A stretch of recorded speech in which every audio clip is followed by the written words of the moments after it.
بسم الله الرحمن الرحيم. الصلاة والسلام على سيدنا محمد عليه أفضل الصلاة والتسليم، معلمنا وحبيبنا وقدوتنا صلى الله عليه وسلم. بعد السلام عليكم ورحمة الله وبركاته. هنكمل اليوم حالة من حالات الميتابوليك اسيدوزس، وهنبدأ ندردش مع بعض ونتسلى، وحاول تفهم كل كيس بتفاصيلها بالديتيلز بتاعتها بالباثوجينيسيس بتاعها علشان توصل للدايجنوز الصح وتفهم العيان ده وصل للميكانيزم ايه بتاعه، الباثوجينيسيس والبايوكيمستري اللي حصل للعيان ده عشان يوصل للحاله اللي هو فيها او للاسيد بيز ديستربنت اللي هو تشخص بيه. النهارده هنبدا الفيديو الثاني في حاله جديده من حالات الميتابوليك اسيدوزس. عندنا عيان 20 years male patient type 2 diabetes. Type 1 diabetes since around 5 years. He's 20 years now. He's diabetic diagnosed at age of 15. He's around 5 years. Type 1 diabetes. He presented to emerge with reduce of level of consciousness, with hypovolemia. The patient already presented by blood pressure 90/60 with cosmal respiration. And we see in this our chart, what is your diagnosis for this acid-base balance? The bicarb here is 3 and sodium 140, potassium is okay, chloride 109, and pH 6.9 with this. What do you think? Was this arterial around 14, arterial PCO2? What do you think for this acid base for this patient with type 1 diabetes? And regard this for our primary disorders, we have severe low pH is 6.9. This already with acidemia, and the bicarb around 3 with severe metabolic acidosis, and the PCO2 in the same direction is lower. Also, all this criteria with metabolic severe metabolic acidosis. As we mentioned before, pH is low, PCO2 is low, and bicarb is low. This metabolic disorder, and by this all low measures with this with severe metabolic acidosis. And we see here compensation, bicarb around from normal 14, 40, 26, PCO2, delta bicarb from 24, normal 3 now, difference between both around 21, delta PCO2, delta bicarb around 1.2. And as regard our formula for expected or actual PCO2, 1.5 multiplied by bicarb plus 8, as mentioned before. Don't forget this formula in any patient with severe metabolic acidosis or with metabolic acidosis. You should see what is the compensation. The second step for your patient, compensation just by this winter formula, PCO2 equal 1.5 multiplied by bicarb plus 8. This just a repetition for the previous presentation, first presentation. If you didn't hear the first, please first see the first presentation first, and after that join to the second one. And here our expected PCO2 around 12.5. And here this 14 plus or minus 2, I think is with adequate respiratory compensation, no secondary disorders, as by this formula, our winter formula for compensation. And the second step, plasma anion gap here 140 as is sodium minus chloride plus bicarb is around 28 is high anion gap metabolic acidosis, we know normal 12 plus or minus 2. And here after that delta, we calculate plasma delta anion gap divided by delta bicarb. I think this patient is just in conclusion with increased anion gap metabolic acidosis. This is between 1 to 2. This was high anion gap metabolic acidosis, and I think patient with severe decay. Okay. What is causes of metabolic acidosis? Just to put in your mind, when I see one patient with metabolic acidosis, what is the cause? Either overproduction of acid, either endogenous or exogenous. Acid overproduction from endogenous inside the body, or exogenous from outside. The patient taking something wrong from outside, or bicarb loss, or failure of renal production of new bicarb, or dilution by body fluid, like a patient received normal saline, and this will do dilution and will give you a wrong reading for the patient with metabolic acidosis.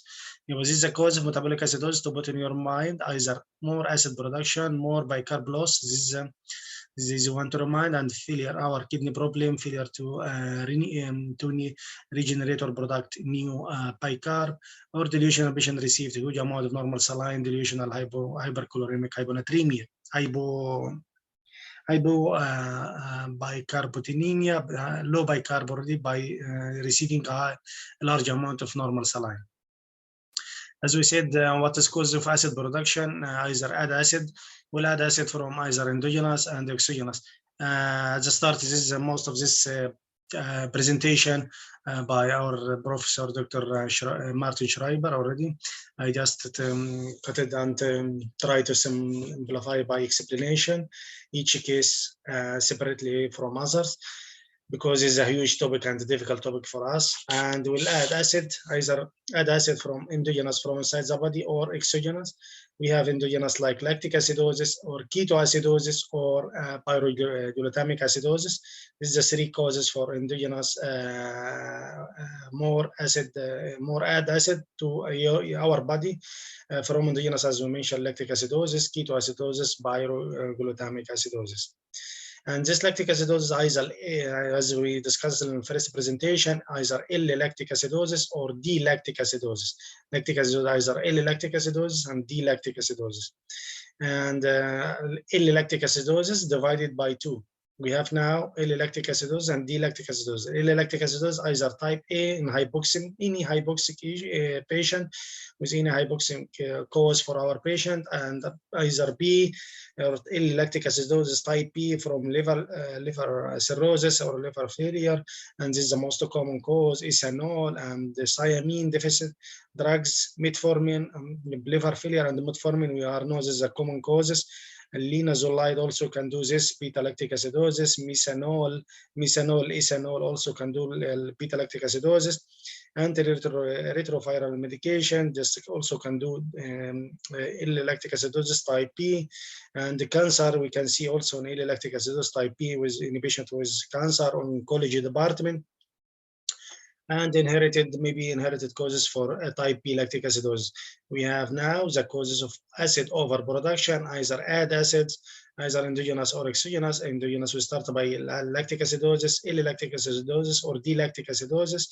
L-lactic acidosis type A in hypoxemia, any hypoxic patient or hypoxic case. And type B lactic acidosis, liver failure, ethanol, methanol, and metformin, and also linazolide is a common exam question, and the antiretroviral, and the cancer, and inherited causes for L-lactic acidosis type B. And D-lactic acidosis we saw in short bowel syndrome. And as regards the endogenous causes, other endogenous causes, we have ketoacidosis, either from starvation ketosis or alcoholic ketosis or diabetic ketosis, all this, or ketoacidosis, all this endogenous causes cause ketoacidosis from starvation, from alcohol, from diabetic, from these new drugs, SGLT2 inhibitors. This is a new era of drugs now. It's commonly used in type 2 diabetes. And the patient with CKD, with nephrotic proteinuria, whatever, with proteinuria, whatever the degree, with CKD patient, especially with type 2 diabetes, we can use this type of new anti-diabetic medication. SGLT2 inhibitors is a common cause of ketoacidosis also. And pyroglutamic acid acidosis, okay, these other causes. And from exogenous cause, what is the patient will take from outside, either alcohol or non-alcohol, methanol, ethylene glycol, propylene glycol, or non-alcohol, aspirin overdose, and toluene. All this aspirin, toluene, this non-alcohol, and the other alcohol, methanol, ethylene, and the propylene glycol. All this under category of exogenous causes of acid overproduction. What is causes of bicarb-loss is the second cause of high acids in our bodies, because bicarb-loss, either bicarb-loss from GIT, patient with diarrhea, loss of bicarbonate rich colonic secretion, patient with fistula or colostomy, oleostomy, and ileal conduit, all these patients will lose bicarb and will give you normal anaerobic metabolic acidosis, either in our urine of our patient, either from patient with proximal RTA, patient with acetazolamide, patient with this expose the urine to GIT mucosa. This patient with anastomosis between the ureter and the lower GIT. This patient will expose the urine to GIT mucosa, will do exchange with the urinary chloride for secretion by bicarb, like ureterosigmoidostomy, and ileal conduit is the same. This could cause loss of our bicarb and give your patient normal metabolic acidosis. And urinary loss of potential bicarb, urinary loss of anions, also is the cause of bicarb loss. Don't forget GIT and urinary. GIT and urinary, this is the causes of bicarb loss in our body. What is causes reduced renal production of bicarb? What is lead to the decreased renal new bicarb production? Either patient with CKD with renal failure or reduced renal tubular acidosis, either type 1 distal RTA or type 4 hyperkalemic hypoaldosteronism type 4 RTA. These are the causes of decreased new bicarb production, either from renal failure or renal tubular acidosis. What is the basis for delusional metabolic acidosis? What is delusional? When you think this patient is delusional, he receiving patient in hospital receive around 3 to 4 liter, 6 liter normal saline. Why hypercholoremic normal anion gap metabolic acidosis after 0.9% normal saline? I need you to understand as you can. If we have, for example, female with 60 kilograms and her hematocrit around 50%. For example, total body water around 30 liter, around 20 liter in intracellular fluid compartment, and 2/3 and 1/3 and 1/3 already in extracellular fluid compartment around 10 liter from this 30 liter, okay? And the 10 liter, each liter contain bicarb by millimole around 24 each liter. We'll multiply 10 by 24 will give you around 250 millimole bicarb in the extracellular fluid compartment. Okay, well, suppose this patient with GIT bleeding and losing around 1 liter, and the extracellular fluid bicarb contains 228 millimole. And now his extracellular fluid volume compartment decreased from 10 liter to 9.5 liter. And this now his bicarb decreased from 240 to 228 millimole. Okay, suppose this patient will give him, because this patient hypovolemia now, will give him 3 liter normal saline. His now bicarb content is the same, around 228, same, not changed because normal saline, no base already in normal saline component, just only anions, and just expand the extracellular fluid from fluid compartment from 9.5 liter to 12.5 liter, and this, if you'll divide this by this, will give you 18 millimole from this 24 before. This means a delusional metabolic acidosis, and not really or accurate or truly bicarb in our serum, because the patient already increased his extracellular fluid compartment. Plasma anion gaps is known figure for all of us. Just to clarify for you, we have this anion gap with metabolic acidosis. We have here cations, sodium, potassium, whatever, and other cations, and minus anions will give you anion gaps.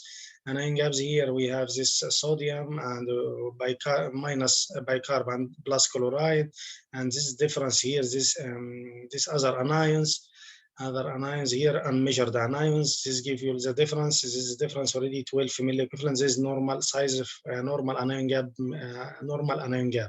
It's around 12 by the difference of anion here between the cations. Here other anions, and this is the difference between this side. Here this normal anion gap. This cation, this anion, and this is the difference. If you will measure this difference, around 12 millimole or milliequivalent per liter. Okay, with increased anion gap metabolic acidosis, we have new anions like lactate and others added here in this area. We have our normal difference, like here is 12, and we add here new anions around 10.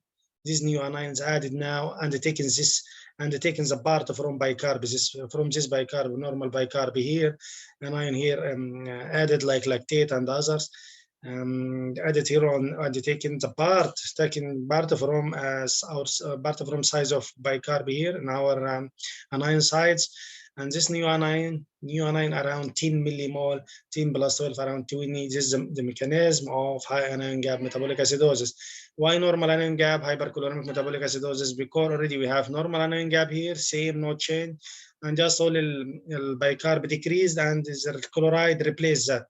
Replace that part from no new anions. So this patient with normal anion gap metabolic acidosis, only bicarb replace the deficit in bicarb and replace here new anion like this, replace the place of bicarb here in high anion gap metabolic acidosis. Okay, I hope it's clear. What is differential diagnosis of metabolic acidosis with high anion gap or normal anion gap? We discussed in first presentation by nice pictures. Just to review with you again, with normal anion gap, just don't remember GIT diarrhea or urinary diversion or whatever, and RTA, diarrhea and RTA, diarrhea, renal and GIT.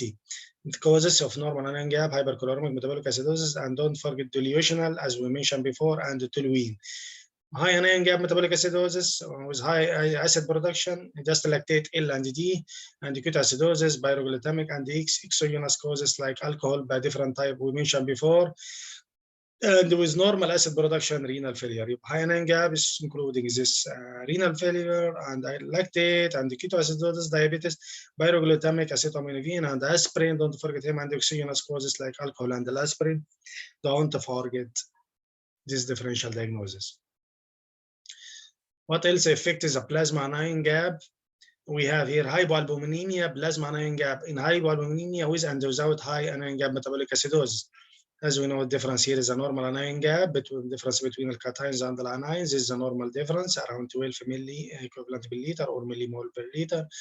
And here with hypoalbuminemia, just size of difference will be decreased because the bicarb and the chloride here, chloride just taken some size here from this non-anion part and decrease the anion gap here, and because this hyperchloremia here and lead to a low anion gap because hypoalbuminemia here. But by anion gap, I think is 4 milliequivalent per liter because more anion here is more chloride here added in this. And hypoalbuminemia with high anion gap will take new anions like this, will take the part from bicarb here, not chloride here. But already with this, because the albumin is low, we taken the part from this non-anion with bicarb, this area around 8 milliequivalent plus this 4, our low anion gap already. And this will give you normal anion gap metabolic acidosis, and we'll clarify this later also. Don't forget for this, you should check for the corrected anion gap because there's already high anion gap, but already missed because we have a small anion gap before from loading of chloride and this new anion also. Now return this gap to 12, and with low albumin, you should correct the albumin. Don't forget for each 10 gram per liter decrease in your albumin, you should add 2.5 milliequivalent to your anion gap, and after that you'll discover you have already high anion gap, not normal anion gap. Back to our case, as we discussed, this patient with severe metabolic acidosis and with adequate respiratory compensation, no secondary disorders, and most reasons increase anion gap metabolic acidosis. What is next? Next, we'll check lactate to rule out what is another causes, lactate and the ketones. We found lactate 2.8, little bit high, and the ketones already positive for serum and urine.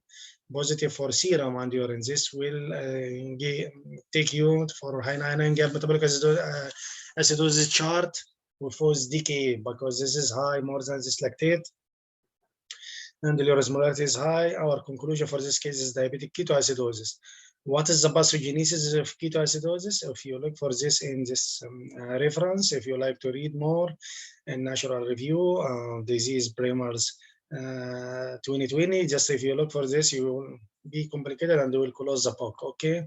Just will try to clarify and simplify these figures by Dr. Martin. And this pathogenesis of ketoacidosis type 1, biochemical basis. What is the start of our, and we have one patient with DKA or diabetic ketosis. What is the mechanism of his metabolic acidosis? We'll start here by fat cells. Fat cells during the starvation ketosis will take the triglyceride to be break down to fatty acid with high molecular weight, 16 carbons and 18 carbons. This will be taken fatty acid metabolized by liver through acetyl coenzyme to 2 carbon, and this 2 carbon will metabolize to acetic acid and beta hydroxybutyric acid. Now triglyceride and the fatty acid by acetyl coenzyme will be metabolized to acetoacetic acid and beta hydroxybutyric acid, and this will be excreted by through liver to beta hydroxybutyrate plus protons, hydrogen ion plus, this is the protons. And these protons will join with the bicarb and lead to CO2 plus bicarb. And at the end will lead to, just remind these figures, because sometimes I will forget. This green colors means this you will be gained or be stay in your body. And this one, this burned, will go outside the urine. You'll lose through urine or stool, whatever. This red one like burn it out, and this green one means your body will gain that. The beta hydroxy will stay in our bodies, beta hydroxybutyrate will stay in your bodies, and this protons will join with the bicarb and will go to CO2 and H2O, and finally will lose our bicarb from this mechanism, okay? Because it's buffering here, buffering the protons with the bicarb will give you CO2 and the bicarb. At the end will end by gain this beta hydroxybutyric acid and loss bicarb. Gain, loss, okay? This is the mechanism of acidosis, don't forget that. What is other mechanism we have? This patient, especially with starvation. If we have a patient like that, we have a mechanism of hormones. We have high adrenaline and low insulin for this patient type 1, especially type 1 diabetes. And this will stimulate more by pancreas, by alpha pancreatic cell glucagon secretion, and this will go back to the same pathway. And adrenaline also will stimulate more burning for our triglyceride breakdown to fatty acid, and will go the same pathway. Even patient with starvation and hypoglycemia will be hypoglycemia and hypovolemia. Hypovolemia will stimulate more adrenaline and will go same pathway, and starvation, hypoglycemia, low insulin, more glucagon, and this will go glucagon. This will go to same pathway. Type 1 diabetes also is low insulin, also will stimulate glucagon, and will go the same pathway. And this hyperglycemia, low insulin will go to hyperglycemia, osmotic diuresis, more volume depletion from osmotic diuresis, loss more fluid, and this will end by hypovolemia, and this will stimulate adrenaline, and adrenaline will stimulate triglyceride to fatty acid, same pathway. Same here in ethanol excess, بيقلل الجلوكونيوجينيسيس، بيزود الهايبوغلايسيميا، بيقلل الانسولين، بيؤدي الهايبوغلايسيميا، بيقلل لك الانسولين، بيعمل لك الجلوكاجون will be increased same pathway. And the ethanol here, alcohol withdrawal will increase adrenaline, or vomiting, hypovolemia will increase adrenaline, and will end by the same pathway. Will retain this beta hydroxybutyric acid, and the proton will be buffered by bicarb, will lose CO2 and water in the urine. Other pathogenesis here of ketoacidosis via SGLT2 inhibitors. This is the new drugs for diabetes, especially type 2, lead to glucosuria and osmotic diuresis, and all this will end by the same high ketone production, same pathway, and this also will end by increased glucagon release by pancreatic alpha cells, and also lead to increase the level of this hormone, and lead to ketone production and same pathway. How does ketoacidosis reverse? How our body defense are against this ketoacidosis? Just the beta hydroxybutyrate will taken by our brain and will be buffered by these protons, and will be ended by this came from water and the bicarb here, and this will go to the brain and will be ended by CO2 and water and ATPs for our bodies, and the CO2 here, and this end CO2 and the water will buffered also by protons here, and will gain bicarb. Our body will gain this bicarb, and this will be burned out to CO2 and the bicarb and ATPs. Okay, now this bile brain cells, the beta butyric acid, beta hydroxybutyrate will be taken bile brain and burned out to CO2 and H2 and ATPs, and the bicarb will be buffered here, CO2 plus water, and this will be ended by bicarb and hydrogen here, and will end it by gain more bicarb and lose more acids or anions, beta hydroxybutyrate. Why is there is even normal anion gap component to metabolic acidosis in decay? Sometimes you will find this delta less than 1 combined normal anion gap with high anion gap metabolic acidosis. As we hear, because loss of this beta hydroxybutyrate in urine will impair this metabolism here. You will not find more here, and all this will go to the urine. Triglyceride, beta hydroxybutyrate will go. If we lose with the urine with high GFR, you will see here in next types of diabetic ketoacidosis effective here with high plasma anion gap. We have anion gap here, and we have delta bicarb. It should be and here equal to increase in anion gap. Delta bicarb here equal to delta anion gap with normal chloride here, but here already, because we have high anion excretion in urine, beta hydroxybutyrate in urine, this amount of bicarb here less than the increase in amount in anion gap here, and this lead to mixed anion gap and normal anion gap metabolic acidosis, because some urinary loss of this keto anions and beta hydroxybutyrate here increase anion excretion, especially chloride, because it's taking chloride is here in the urine. Management of ketoacidosis, we have starvation and alcoholic. When you have starvation ketoacidosis or alcoholic ketoacidosis, just don't forget thiamine and treatment of hypoglycemia with dextrose, and the treatment of hypovolemia with IV and normal saline. Thiamine, hypoglycemia with dextrose, thiamine first, then hypoglycemia with dextrose, and hypovolemia is the third line of treatment with IV crystalloid. Bicarb, we'll see what is the plan bicarb in diabetic ketoacidosis.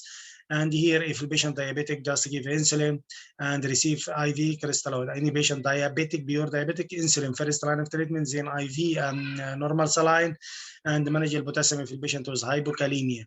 Should patient with ketoacidosis and severe acidemia receive bicarb, consider this harm from metabolic acidosis, oxygen delivery, and the cellular effect. We have harm from metabolic acidosis regarding oxygen delivery and the cellular effect.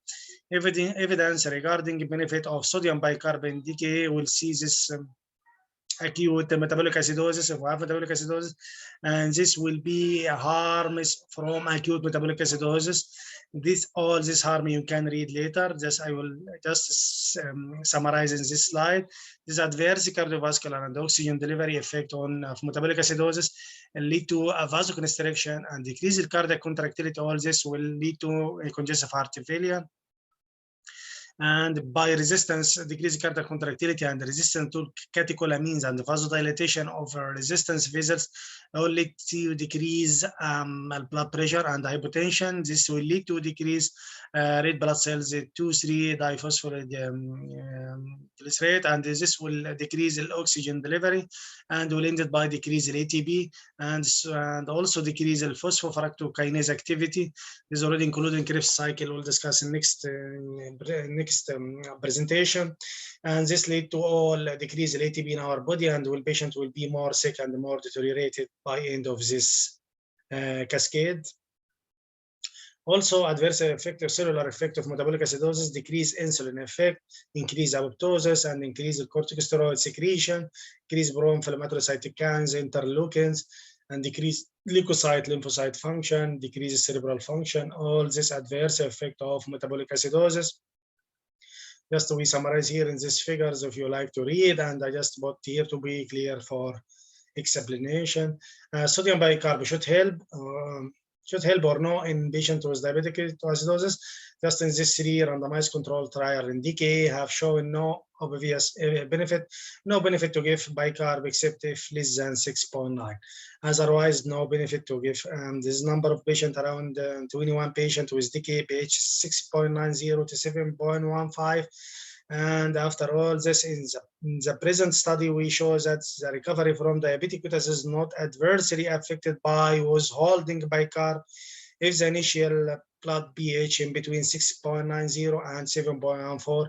I think no difference at all to give or not give bicarb, but better don't give.